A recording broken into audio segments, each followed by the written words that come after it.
नियत में खोट। गीता को जन्म से ही एक चीज उसके परिवार से मिली थी और वो थी जिम्मेदारी।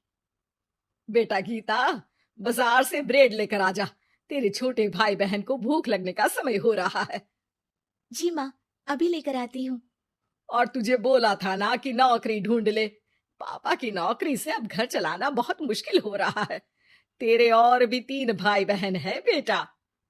माँ, मैं गई तो थी एक फैक्ट्री में, लेकिन उन लोगों ने कहा कि मेरी उम्र कम है। ओहो, तो किसी और दुकान में देख ले या फिर कपड़े सिल लिया कर। लेकिन अब बेटा।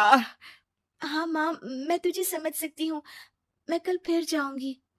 बेटा देख ले, पिता भी बुजुर्ग हो चले हैं। मैं कभी कभी सोचती हूँ कि 4 घर का काम पकड़ लूं, लेकिन ये समाज।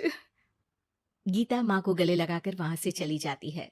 धीरे धीरे वक्त गुजरता है और गीता के पिता से भी काम नहीं हो पाता है। अरे गीता की माँ, अब काम करते हुए हाथ कांपते हैं। किसी भी बच्चे की शादी नहीं हुई है।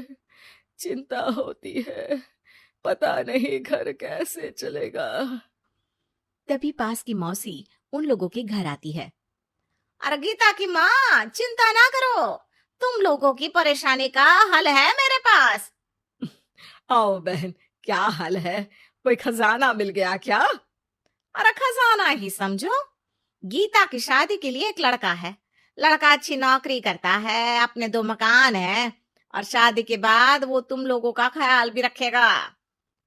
ऐसा क्या देख लिया गीता में उसने जो इतना सब करने को तैयार है?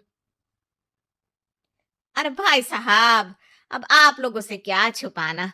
लड़के की पहली बीवी का स्वर्गवास हो चुका है और 2 छोटे बच्चे भी हैं। अरे क्या बोल रही हो मौसी? नहीं नहीं, मैं ऐसी जगह अपनी गीता की शादी नहीं करूंगी। हाँ, मैं भी गीता को किसी ऐसे घर में नहीं भेजूंगा जहां 2 बच्चे पहले ही हो। देखो, गीता मेरी भी बेटी जैसी ही है। अरे लड़का बहुत ही शरीफ है, हो सकता है उसके भाग्य में गीता हो।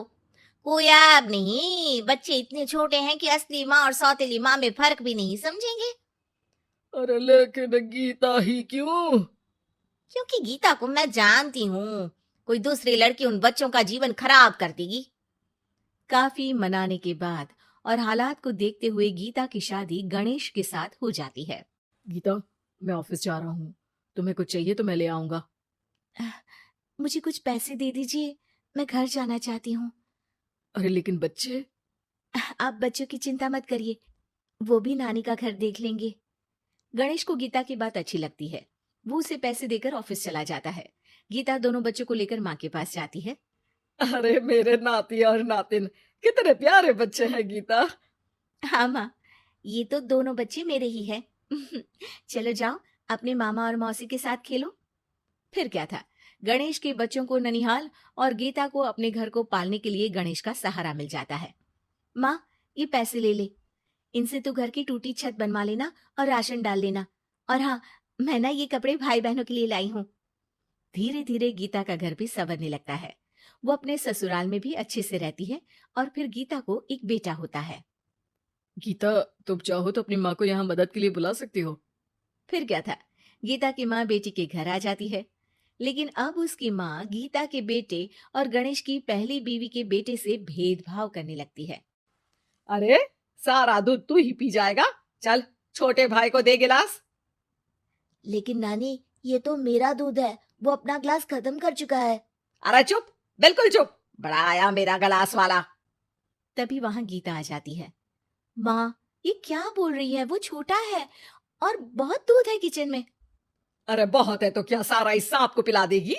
अपने बेटे का ख्याल रख। कल को तेरे 2 घर में से एक का हक मांगेगा तो क्या करेगी? माँ, तो दोनों का ही तो हक है ना प्रॉपर्टी में। अरे ना बेटा, सारा हक इस छोटे का है। तू समझती नहीं। कल को बड़ा होकर ये तेरे बेटे को जान से भी तो मार सकता है। अब माँ सारा दिन गीता को गणेश की पहली पत्नी के खिलाफ कान भरती। अब गीता भी माँ के रंग में रंग जाती है। एक दिन, सुनिए ना, हम लोगों के 2 घर हैं, एक घर क्यों ना मेरे बड़े भाई को दे दे, उसकी शादी हो गई है।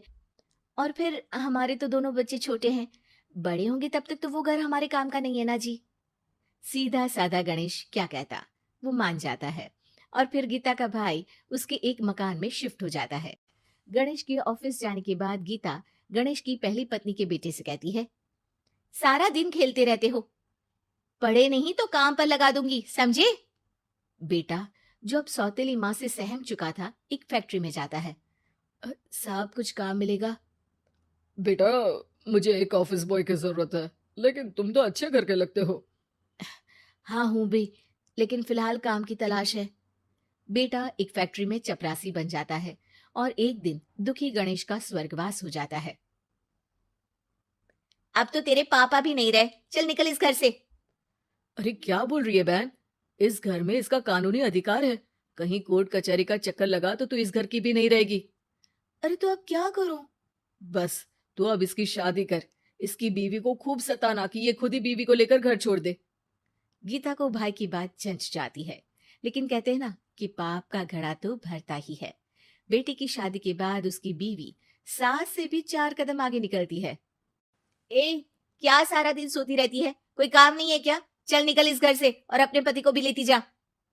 हाँ हाँ तो चली जाती हूँ, वैसे भी ससुर जी के 2 मकान हैं, तो एक तो हमारा ही है, बस अब तो आप हमें अलग ही कर दो। आय हाय, कल की आई छोकरी, मकान दे दूं?